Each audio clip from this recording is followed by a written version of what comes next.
Вітаю на моєму каналі! Ділюсь рецептом легкого і простого торту Наполеон на сковороді. Він неймовірно смачний. Інгредієнти на екрані та в описі під відео. Спочатку приготую заварний крем. Для цього до 2 яєць додаю цукор та добре перемішую. Далі додаю 4 столових ложки борошна і перемішую до однорідності.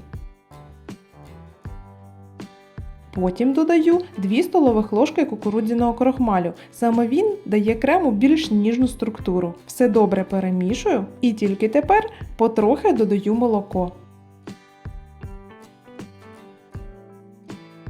Особливо вимішую крохмаль, який осідає на дні та стінках. Тепер переміщую посуд на вогонь і постійно помішуючи, доводжу до кипіння. Після закипання ставлю вогонь на середній і продовжую мішати до загусання крему. Вимикаю вогонь і додаю вершкове масло з холодильника, повністю розмішую його в кремі. Структура крему ніжна та однорідна. Далі переливаю в посуд для охолодження та накриваю плівкою в стик, щоб крем не обвітрювався. Тепер готую тісто. До яєць додаю дрібку солі та цукор. Перемішую добре вінчиком. Далі додаю вершкове масло кімнатної температури і перемішую. Тепер частинами вношу борошно і додаю розпушувач. Вимішую тісто ложкою, а потім руками. Всього підготувала 500 г борошна, до тіста пішло 430. Орієнтуйтесь на консистенцію. Тісто схоже до пісочного. Хоч воно трохи і липне, але більше додавати борошна не буду. Додаватиму його при розкачуванні коржів. Ділю тісто на 9 частин і кожну розкачую в тонкий корж товщиною 1-2 мм, навіть видно, як він просвічується. За допомогою тарілки діаметром 20 см вирізаю корж і присипаю його борошном, щоб він не прилипав на столі. Розкачую декілька штук, щоб зручніше було випікати. Випікаю кожен корж на сухій розігрітій сковороді по 1-2 хвилини з кожної сторони.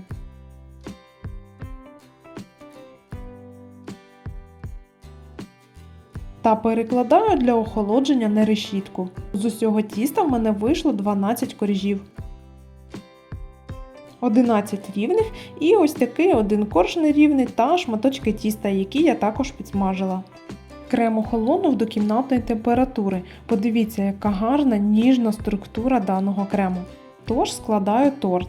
На тарілку наношу трохи крему, щоб коржі не йорзались. Далі викладаю корж, який мені здається найбільшим. Він буде основою. На кожен корж викладаю по 2 столових ложки крему та розрівнюю.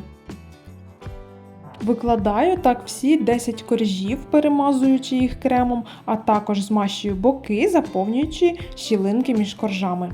Із залишених коржів і шматочків роблю крихту. Складаю їх усі в кутер, він гарно зробить дрібну крихту.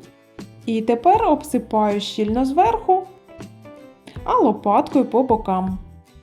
Виходить вже дуже гарний торт, але він як живий, хитається в різні сторони, тому йому треба дати пропитатися хоча б 6-8 годин. Я залишаю його на ніч в холодильнику.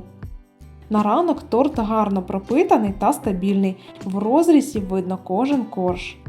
Торт м'який, добре просочений кремом і дуже смачний. Це найулюбленіший торт мого дитинства. Зверху торт можна прикрасити свіжими фруктами чи ягодами, або ж залишити й так, бо його вигляд повноцінний. Підписуйтесь на мій канал та всім смачного!